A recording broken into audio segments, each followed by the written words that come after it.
Antes de sentarmos, vamos ler a passagem que nós vamos meditar hoje. Feche seus olhos, se você puder, e escute.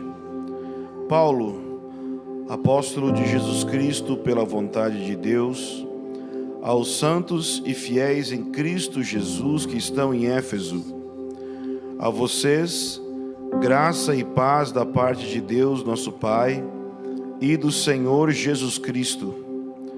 Bendito seja o Deus e Pai de nosso Senhor Jesus Cristo, que nos abençoou com todas as bênçãos espirituais nas regiões celestiais em Cristo, porque Deus nos escolheu nele antes da criação do mundo, para sermos santos e irrepreensíveis em sua presença. Em amor nos predestinou para sermos adotados como filhos, por meio de Jesus Cristo, conforme o bom propósito da sua vontade, para o louvor da sua gloriosa graça, a qual nos deu gratuitamente no amado. Nele temos a redenção por meio do seu sangue, o perdão dos pecados, de acordo com as riquezas da graça de Deus, a qual Ele derramou sobre nós em toda a sabedoria e entendimento, e nos revelou o mistério da sua vontade, de acordo com o seu bom propósito que Ele estabeleceu em Cristo, isto é, de fazer convergir todas as coisas, celestiais ou terrenas, na dispensação da plenitude dos tempos. Nele fomos também escolhidos, tendo sido predestinados conforme o plano daquele que faz todas as coisas segundo o propósito da sua vontade, a fim de que nós, os que primeiro esperávamos em Cristo, sejamos para o louvor da sua glória. Quando vocês ouviram e creram na palavra da verdade, o evangelho que os salvou, vocês foram selados em Cristo com o Espírito Santo da promessa, que é a garantia da nossa herança até a redenção daqueles que pertencem a Deus, para o louvor da sua glória. Essa é a palavra do Senhor, amém? Pai, em nome de Jesus, nós oramos e pedimos que o meditar agora do nosso coração seja agradável diante do Senhor. Por isso libera espírito de sabedoria e revelação, para que possamos conhecer cada vez mais o Senhor aqui e agora, em nome de Jesus. Amém. Você pode se sentar e abra sua Bíblia em Efésios, no capítulo 1.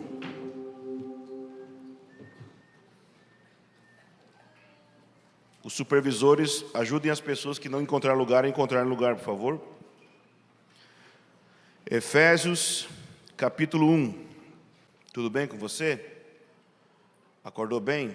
Eu acordei 9 horas, achei que começava às 9h30, e minha mulher achou que começava à noite, ou seja, o celular não despertou, óbvio, porque eu, não sei se você sabe, eu já estou há 14 dias sem usar drogas, sem usar o celular, ele está desligado, mas assim, só uso por GPS, há 14 dias, então realmente o meu não estava ligado, né? E o dela estava preparado para tarde. Então Jesus me acordou às 9, ele achou que era bom acordar às 9.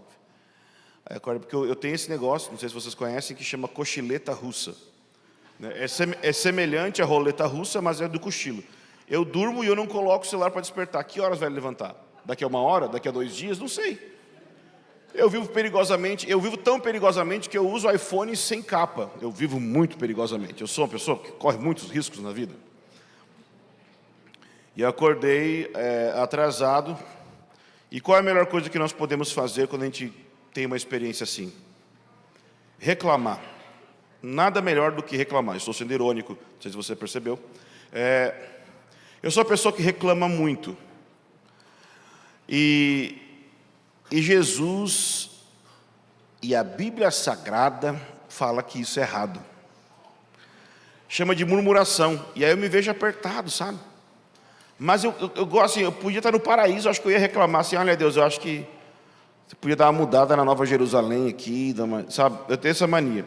Graças a Deus, assim, vai soar bem estranho o que eu vou falar, mas é um fato. Graças a Deus que eu não sou judeu, porque judeu reclama mais ainda, tá? Você sabia que as melhores cidades do mundo são as cidades onde tem judeus? Porque eles ficam reclamando tanto da cidade, que a cidade melhora pra caramba. É sério. E agora que eu tenho alguns, não sei se você sabe, alguns parentes que são judeus, né, que chegaram na família. Eita, é verdade, achei que era só piada. Então, a gente reclama, gente.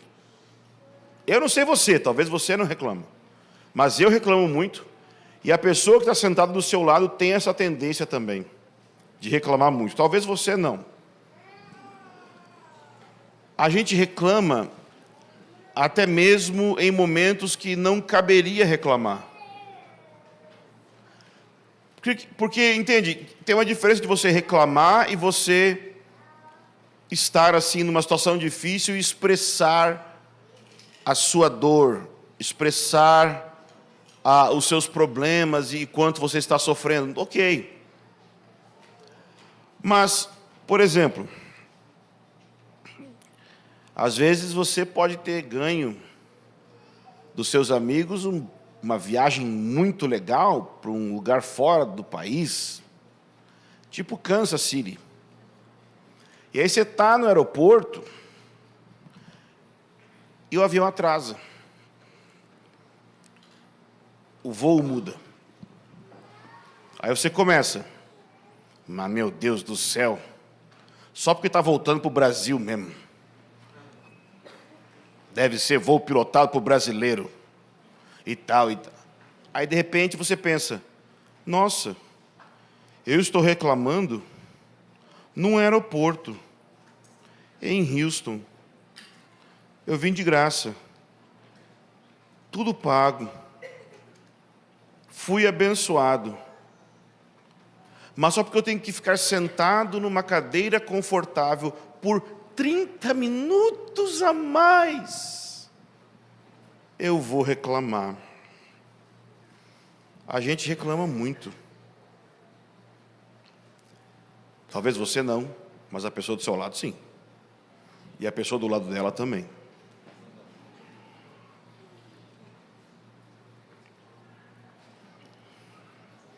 Então hoje o sermão é motivos para você deixar de ser um chato reclamão.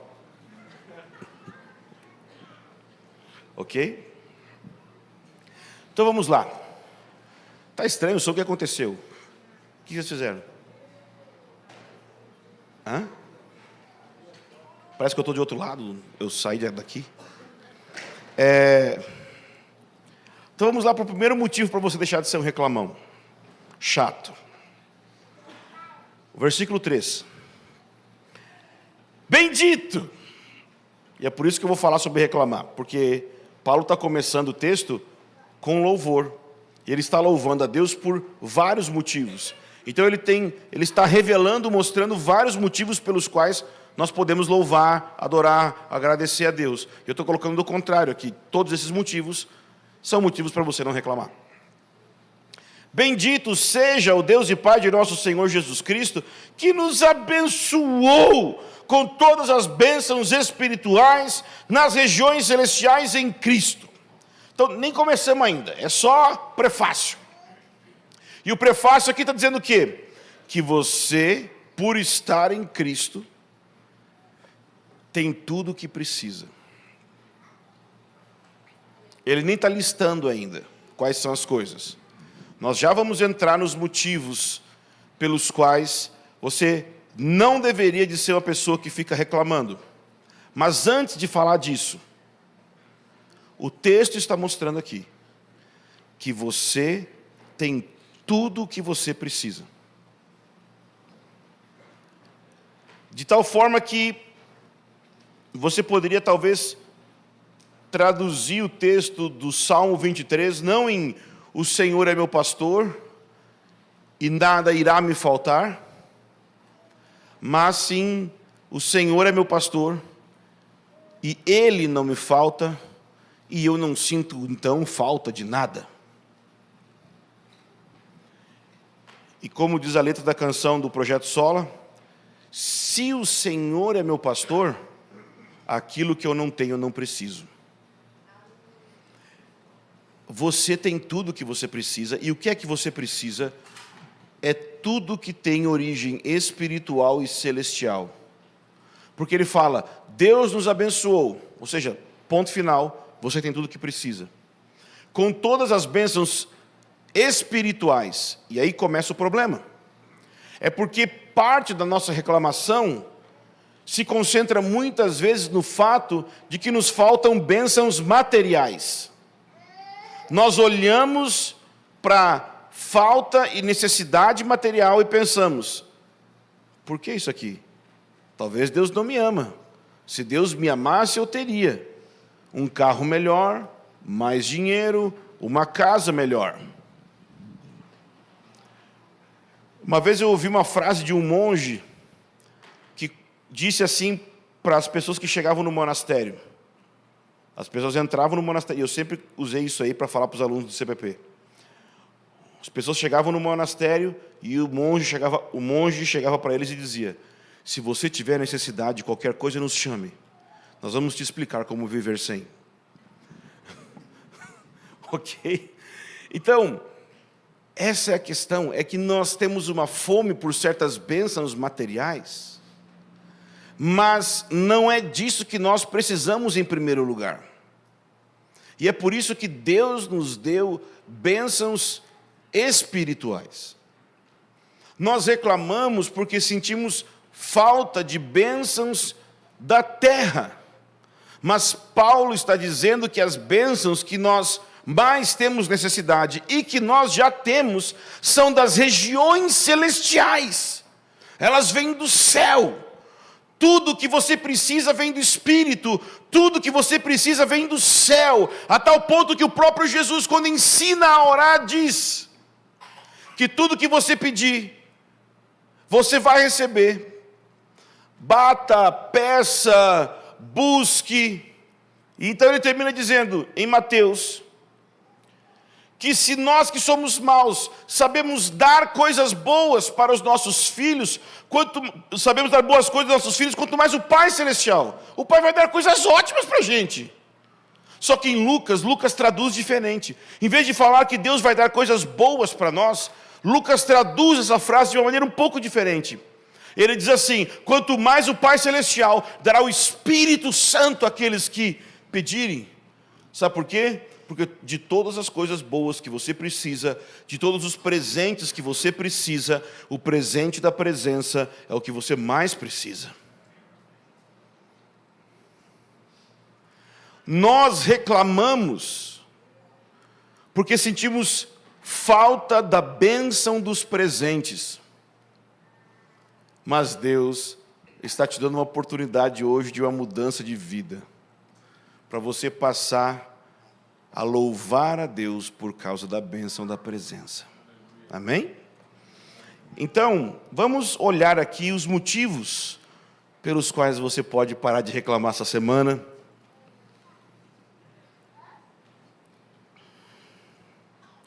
Primeiro, Deus te escolheu. Eita coisa boa! Olha só o versículo 4. Porque Deus nos escolheu nele, antes da fundação do mundo, para sermos santos e irrepreensíveis em sua presença. Eu não sei você, mas eu sempre fui o gordo, lerdo, que era escolhido por último para jogar no futebol. Sabe quando bota as pessoas assim, vai você, vai você, vai você. Eu nunca fui o primeiro e, na verdade, se fosse o número ímpar, eu ia ficar de fora.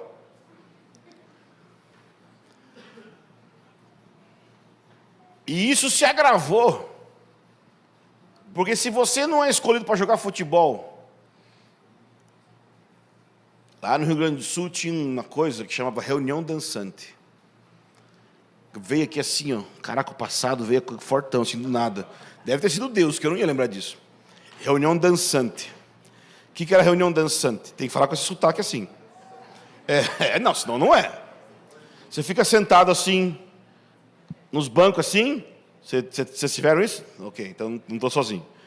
Fica sentado nos bancos assim, e as meninas dos bancos lá, E aí provavelmente vai tocar Guns N' Roses, né? November Rain. E aí você vai chamar a menina para dançar, aí você vai botar a mão assim na cintura dela, alguma coisa assim, e vai ficar dançando assim, né? Porque você tem 11 anos de idade, no caso. Adivinha se eu conseguia? Já tive uma que era minha amiga, e por misericórdia, por não passar vergonha, dançou comigo. Mas, então, nem para essas paradas eu era escolhido. Você também foi assim? Aquela pessoa que... ninguém me escolhe para nada. Ou será que você era o bonitão que todo mundo te escolhia? Porque nas duas coisas, nas duas experiências passadas, você pode criar uma impressão na sua alma de que ou você é totalmente escrachado e nunca ninguém vai te escolher para nada, ou você é tão bom, que porque você é bom é que te escolhem. Mas aqui nesse texto não tem nada disso. Por quê? Porque diz que Deus te escolheu antes da fundação do mundo. Você não tinha feito nada de bom e nem de ruim para ser escolhido. Deus te escolheu não porque Ele viu potencial, porque você nem estava lá para demonstrar potencial. E como eu sempre falo nesta igreja, repito, isso é uma doutrina estabelecida aqui, que se Deus escolhesse por potencial, Ele teria salvado o Djavan. Né? Então não é por causa disso que Ele escolheu. Deus escolheu porque Ele escolheu. Como assim? É silêncio. A gente sabe para que Deus escolheu. Diz o texto, para sermos santos. Mas o porquê? Não tem nada além dele. Sabe o que significa? Que se não tinha nada em você que motivou Deus a te escolher, não haverá no futuro também nada em você que vai acabar com a motivação de Deus de ter te escolhido. Deus, todos os dias, se alegra ao olhar para você, porque a escolha dele não está baseada no seu currículo, mas na graça dele. E eu acho que esse é um bom motivo para parar de reclamar da vida, não acha? Tipo assim, quando você estiver num ônibus cheio, eu sei que aqui em Montemor é impossível, mas vamos imaginar que nós vivemos numa cidade que tem ônibus, né? Vamos supor, vai que essa mensagem rode o mundo e chegue num lugar onde alguém pega ônibus 6 da manhã, pega o metrô 6 da manhã, ou 5, ou sei lá que horas. E aí as pessoas não apenas estão lá apertadas com você, mas elas também talvez cometam o erro de segurar aqui no ferro aqui em cima. E a falta do Rexona começa a manifestar naquele ambiente.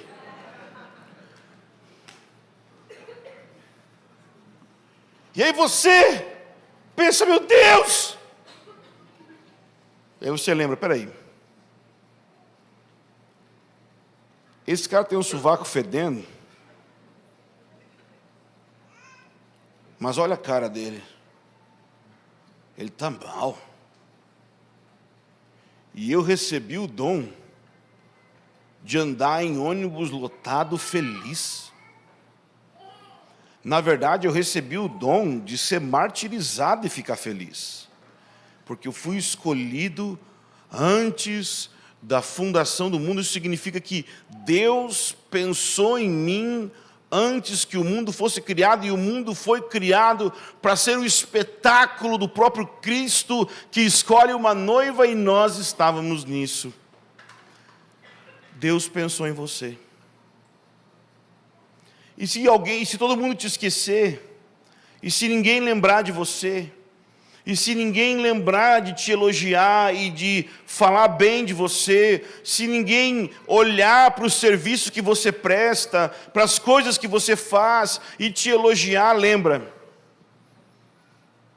Deus olha para você, não porque você fez um monte de coisa, então Ele te elogia, mas incondicionalmente. Ele te escolheu. Eu acho, você concorda comigo, que esse é um bom motivo para parar de reclamar essa semana?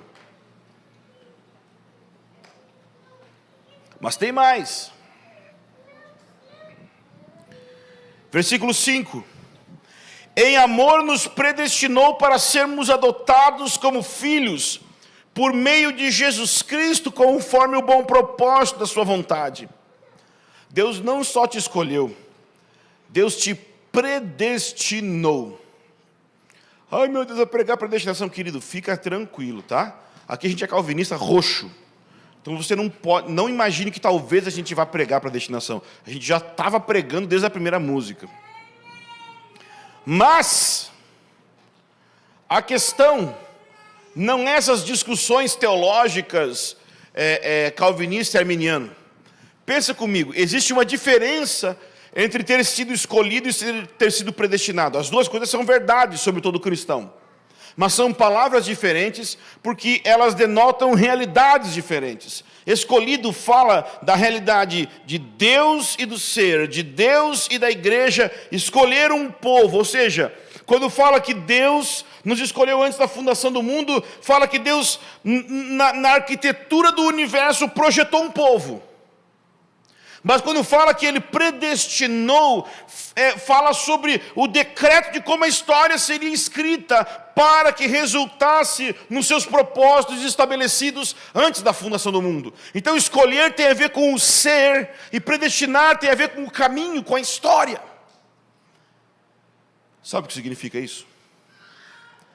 Que Deus escreveu uma história sobre a sua vida, que por pior que seja, no fim ia dar em ser adotado por Ele como filho. Talvez você olhe para o conjunto da sua história, para o seu passado, e você tenha muitos motivos para reclamar. Mas eu quero te falar uma coisa.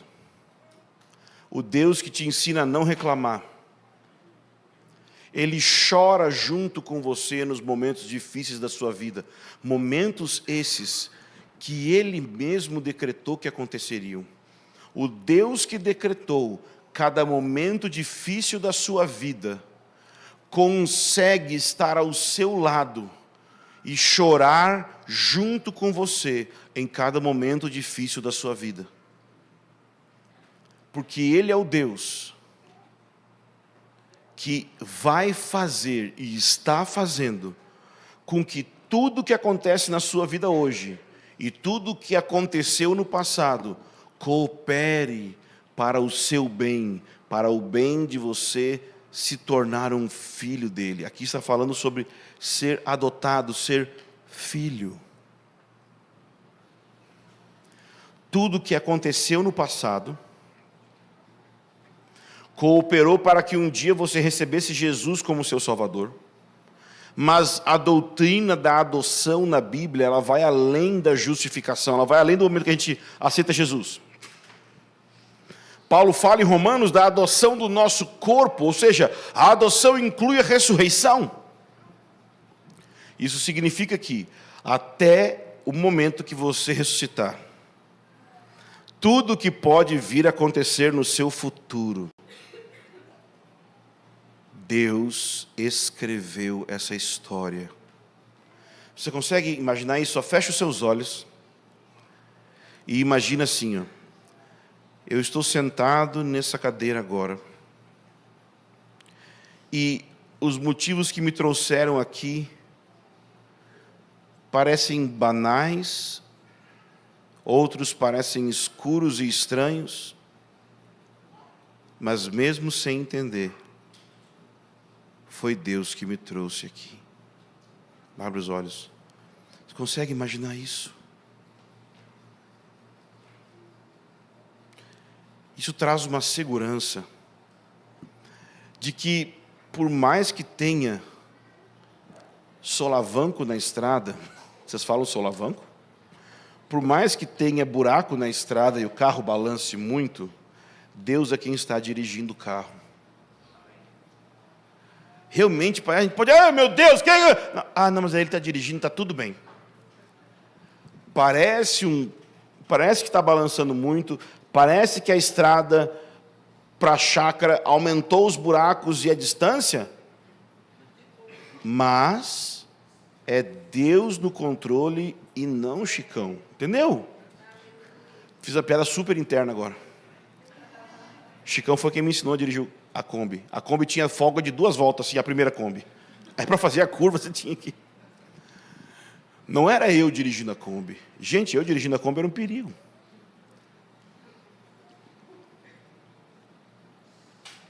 Mas a Elisa também. Mas é o Senhor.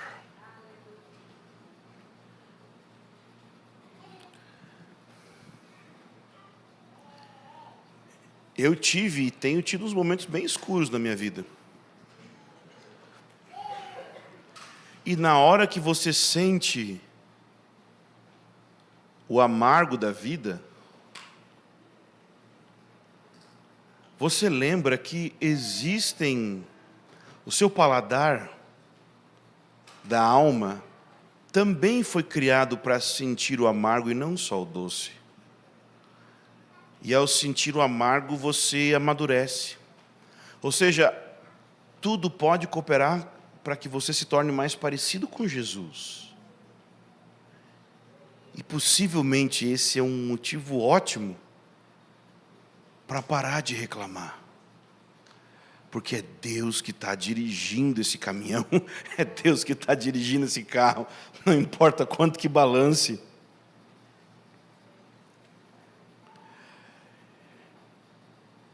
Versículo 6, para o louvor da sua gloriosa graça, a qual Ele nos deu gratuitamente no amado. Nele temos redenção, por meio do seu sangue, o perdão dos pecados, de acordo com as riquezas da graça de Deus. Todos esses versículos que nós tínhamos lido até agora, falam de coisas que aconteceram antes da fundação do mundo. Mas agora ele está falando sobre graça, redenção, o sacrifício de Jesus, o perdão dos seus pecados. Ou seja, tudo isso tem a ver com o que aconteceu depois da queda, depois do pecado, depois que você nasceu. Ou seja, mesmo antes de você existir, Deus sabia que você seria um pecador. E Ele trouxe provisão. Deus planejou, quando Ele arquitetou o universo, Ele desenhou uma história e Ele sabia que uma das características da sua vida é que você iria ser fraco, é que você iria ser necessitado, é que você iria ser pequeno. Mas antes de existir a fome da sua alma, Deus já havia decretado o alimento. Antes que houvesse a necessidade do teu ser, Deus já havia determinado o suprimento. Graça. Graça. Significa que Deus decidiu que Ele iria se mover na sua direção e a seu favor, muito antes que você existisse para necessitar desse favor. E hoje, quando você acorda de manhã e o corpo está doendo e a cabeça está cheia de vontade de não levantar da cama, e que você fica assim pensando, nossa, que bênção, poderia morrer hoje. Eu quero te garantir que mesmo sem vontade de orar, mesmo sem vontade de viver, mesmo sem vontade de continuar, a graça está ali presente para o pior de nós. Mesmo sem se sentir bem, mesmo quando você está reclamando, tem uma graça te abraçando, te envolvendo. Existe uma compreensão divina do céu sobre você de uma forma que nem você compreende, porque você mesmo, algumas vezes quando comete alguns erros, pensa, nossa, como eu sou burro. Você comete certos erros e pensa, meu Deus, como é que eu pude fazer um negócio desse? E Deus está, não, eu entendo, está tudo bem. E não, eu não sou o Vitor Azevedo. Está tudo bem mesmo. É sério. Está na Bíblia. Que Deus olha para a sua fraqueza e Ele se compadece de você. A gente é muito bom em pensar em Deus tendo misericórdia do pecador perdido na sarjeta da vida. Mas a diferença entre você e Ele é que você tomou banho. Chama batismo. Mas você continua necessitando de amor, de atenção, de carinho, de cuidado. Então, Deus fez isso de duas maneiras específicas. Primeiro, Ele te deu carinho, amor e atenção quando Ele decretou na eternidade que iria te dar graça. Mas Ele manifestou isso quando o seu Filho, na cruz, recebeu o teu e o meu pecado e decretou redenção e perdão sobre você e sobre mim. E o questionamento que Paulo faz é, se quando a gente era inimigo de Deus, nós somos reconciliados pela morte do seu Filho, será que Deus não vai nos dar todo o mais que a gente precisa? Porque o mais difícil que tinha para dar, Ele deu, seu Filho e o perdão dos pecados. Será que Ele não vai dar compreensão para você? Quando você reclama da vida, Deus entende. E porque Ele entende, dá para parar de reclamar. Como assim? Deixa eu explicar. Se você decidir hoje parar de reclamar da vida, eu te garanto que você não irá parar automaticamente. Mas se você decidir, vai acontecer algo. Cada vez que você reclamar, você vai ser lembrado que não deveria reclamar. E aí está a graça.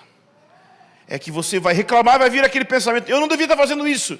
E ao invés de ficar assim, meu Deus, eu reclamei de novo. Eu sou a velha bruxa que só reclama. Obrigado, Senhor, porque existe graça para o principal dos pecadores, eu. E mesmo tendo reclamado de novo, esse momento se torna uma oportunidade de eu voltar meus olhos para você e dizer, perdão, me perdoa, Deus. E é mais oportunidade de você receber o abraço da graça. E conforme isso vai acontecendo na sua vida, o seu coração vai sendo amaciado e transformado. Não é de uma hora para outra que vai acontecer. Não é de uma hora para outra que a amargura, que o pensamento ruim sobre os outros passa. E deixa eu ser bem claro com você. Por que eu estou falando sobre reclamação? É porque eu comecei a ver que não só a reclamação incomoda as pessoas ao meu redor. Isso já é um motivo suficiente, porque depois elas reclamam de volta. E aí o clima fica terrível.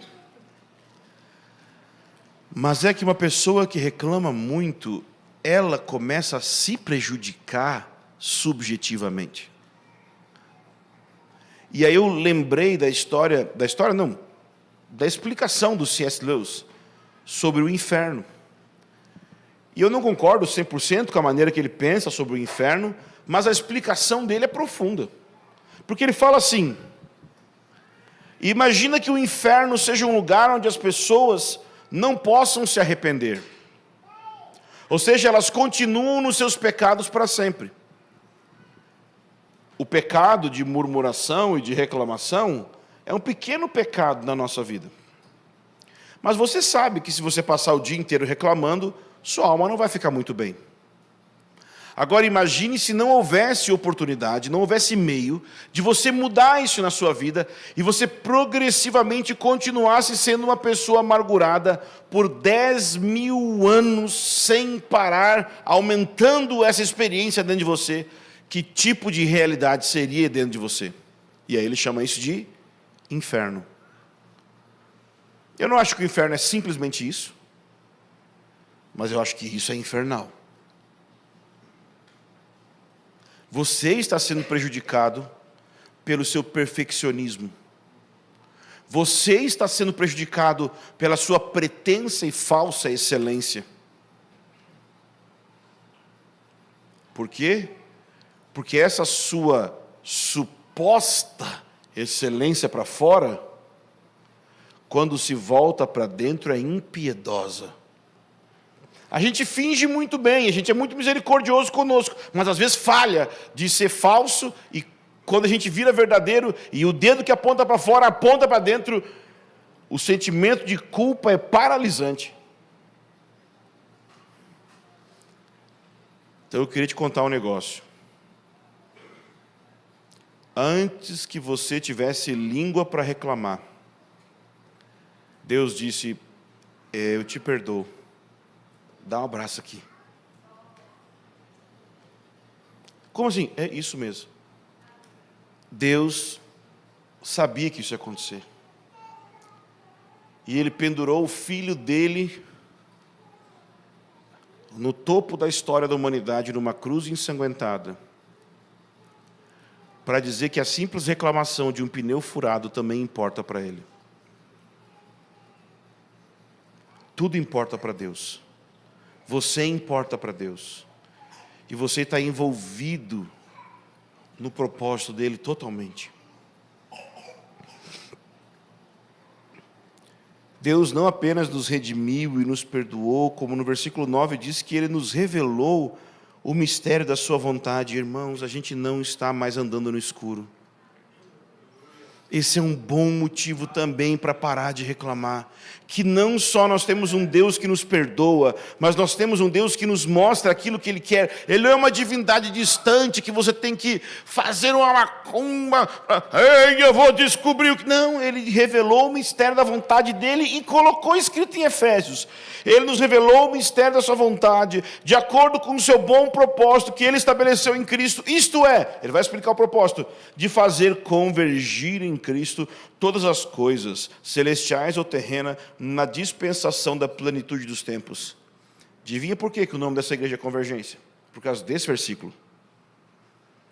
Esse versículo fala do centro do propósito de Deus, que é convergência de céus e terra em Jesus.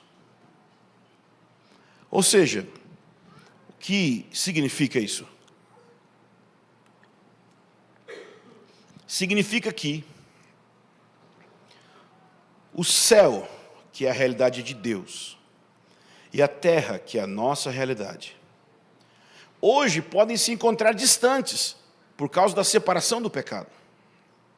Mas Deus planejou algo, que Ele vai unir céus e terra. As pessoas perguntam, nós vamos para o céu ou o reino virá para a terra? Nenhum e nem outro. Céus e terra vão se tornar uma única realidade. Deus irá unir isso. E qual a maneira, como que Deus vai fazer isso? O texto diz. Diz que, no versículo 10, é fazer convergir em Cristo. O Messias, Cristo, é o meio através do qual Deus vai convergir céus e terra. Mas eu não estou dizendo que esse é o motivo para você parar de reclamar, porque talvez isso é muito alto. O que eu quero dizer é, se Deus consegue convergir céus e terra, será que Ele não consegue fazer isso com você e sua esposa, você e seu marido? No capítulo 2 de Efésios vai dizer que ele vai unir no seu corpo judeus e gentios. Será que ele não consegue fazer isso com você e seus parentes? Se Deus vai unir céus e terra, se Deus vai convergir céus e terra, unir judeus e gentios, será que ele não pode fazer isso com a gente? Mesmo a gente tendo culturas diferentes, jeito diferente de ser, ele pode. E qual é o poder e a força para isso? A minha determinação. Não, Cristo. A gente está junto aqui, mas você sabe que a gente não se curte muito, né? Bom, pelo menos eu não gosto tanto de você. Eu acho legal que o Rodolfo gosta, eu não. Eu não gosto de ninguém. Mas Cristo consegue mudar o meu coração amargo para eu gostar das pessoas. A gente gosta de quem é do nosso time, de preferência, porque a gente gosta de nós mesmos. A gente gosta muito de espelho, né? A gente gosta de quem reflete quem a gente é. Mas se você hoje falar para Jesus assim: Jesus, meu casamento está mais separado que os céus e a terra estão hoje, mas você é poderoso para trazer convergência. Minha vida, nos meus relacionamentos, sejam eles quais forem, estão divididos. Eu sou dividido com os meus amigos por causa de preferência política. Ok? Deus pode unir vocês novamente. Cristo pode. E é muito interessante que ele disse Cristo e não disse Deus. Por quê? Porque Cristo fala da obra redentora. Cristo fala da sua fraqueza e da força de Deus. O meio que Deus une é quando nós chegamos diante dele sem nada. E a gente fala: Deus, a nossa necessidade é tremenda de você. E aí você lembra: nossa, eu posso parar de reclamar dos meus problemas relacionais, porque Jesus está na minha vida e Ele pode fazer com que os relacionamentos sejam restaurados, porque Ele vai restaurar céus e terra. Posso ir mais profundo?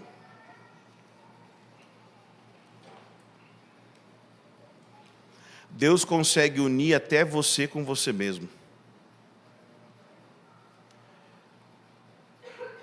Porque tem gente que tem crise no seu interior porque não sabe quem é. Nós estávamos num evento agora, terminou ontem, para pastores. E uma das coisas que colocaram lá, que os pastores sofrem muito, é mais ou menos assim: que o pastor ele tem que ser pregador, conselheiro, psicólogo, e aí você vai aumentando, né? Administrador, comentarista político, você pode aumentar. Agora tem uma nova: teólogo público. Eu sinto uma dor quando eu leio essa expressão. Sabe por quê? Vou te explicar.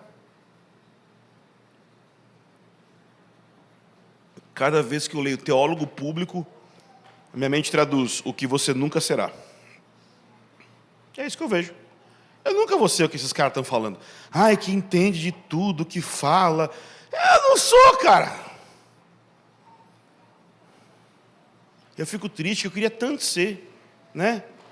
Uma mistura de Pedro Dutti com Guilherme de Carvalho. Eu queria tanto. E com Benihim, juntar tudo.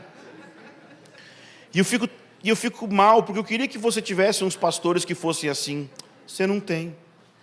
Bom, talvez, se o CJ continuar assim, estudando, vai dar lá, mas se não for embora, né? Fica aqui. Mas eu não sou. Eu fico triste, sabe? Queria tanto ser.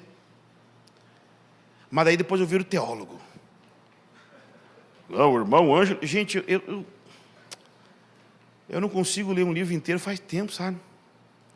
Mas as pessoas acham que a minha psiquiatra não queria me dar uns remédios que falam: você lê tanto, você não sabe. Não leio, não. Eu leio umas páginas lá.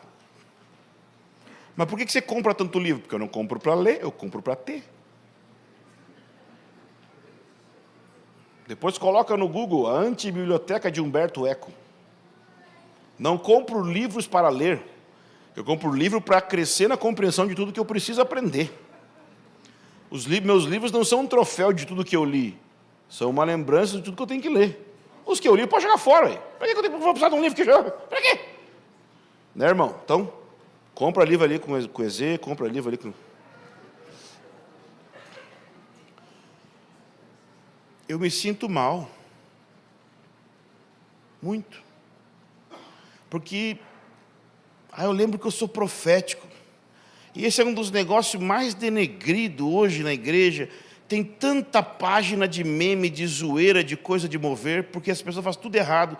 E eu fico assim, nossa, eu sou do time do Iago ou do Fábio Coelho? Acho que nenhum dos dois, eu não sei. O que isso significa? Uma alma dividida. Ok? Uma alma dividida. Fragmentada. Você tem isso. Mãe, esposa, amante, dona de casa, crente, participa da sala de oração, intercessor, e vai dividindo. Isso vai criando uma ansiedade, uma insatisfação com a vida muito forte. O Cristo que une céus e terra pode unir sua personalidade, o seu interior, para te tornar integral. Você não tem que escolher entre um e outro, porque não é a sua escolha que faz isso, é o poder de Jesus na sua vida que faz isso, é deixar que Ele ministre. Então, quando você sentir essa ansiedade das muitas atividades e atribuições e cargos e funções que você tiver que exercer, ao invés de reclamar, você só respira fundo e fala: Jesus, integra o meu ser, me permite ser um enquanto eu faço isso e aquilo, enquanto eu acesso as regiões celestiais lutando demônios e lavando louça com essa criança me incomodando aqui do lado. Entende? Nele fomos também escolhidos, tendo sido predestinados conforme o plano daquele que faz todas as coisas segundo o propósito da sua vontade, a fim de que nós, os que primeiro esperávamos em Cristo, sejamos para o louvor da sua glória. E quando vocês ouviram e creram na palavra da verdade, o evangelho que vos salvou, vocês foram selados em Cristo com o Espírito Santo da promessa, que é a garantia da nossa herança, até a redenção daqueles que pertencem a Deus para o louvor da sua glória. Então, em último lugar, o último motivo que eu tenho para te dar, para você ter uma semana de não reclamar, é que, assim como as cartas no passado eram um rolo, e que você colocava ali uma cera, e botava um anel de selar, e fechava aquela carta, e botava uma marca para dizer que aquilo pertencia a um rei, o Senhor está dizendo assim: o meu Espírito está sobre você, dizendo que você é meu. Os demônios olham para você e sabem que você é meu. Os anjos olham para você e sabem que você é meu. E em todo tempo, eu olho do céu para você, e eu sei que você é meu, eu sei que você é minha, porque eu botei o meu selo em você, dizendo: está chegando o dia que eu vou te resgatar como minha propriedade, e você vai junto comigo estabelecer o meu reino.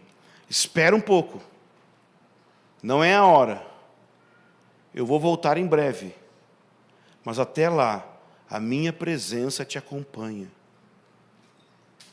Eis que eu estou com vocês todos os dias, até a consumação, até o momento do retorno do Messias. Então, se existe um motivo para a gente não reclamar essa semana, é porque a gente recebeu um selo, e esse selo era uma cola. Ele colava as coisas. Deus colou a presença dele em você. E não descola mais. Eu não fiz devocional. A presença está ali. Eu não estou bem. A presença está ali. Não importa. Você está em Cristo, Cristo está em você. Ele está no seu corpo, Ele está na sua alma, Ele está no seu espírito, e você está nele. Eu espero que essa semana você lembre que você tem tudo o que você precisa. Bênçãos espirituais, bênçãos celestiais. Eu espero que você lembre que Deus te escolheu, que Deus te predestinou, que Deus te deu graça, que Deus te redimiu, que Deus te deu entendimento e que Deus te selou com o Espírito. E que cada vez que as reclamações surgirem nos seus lábios, você lembre dele e você fala: bendito seja o Deus e Pai de nosso Senhor Jesus Cristo, que me abençoou com tudo o que eu preciso para viver para a glória dele. Vamos ficar em pé?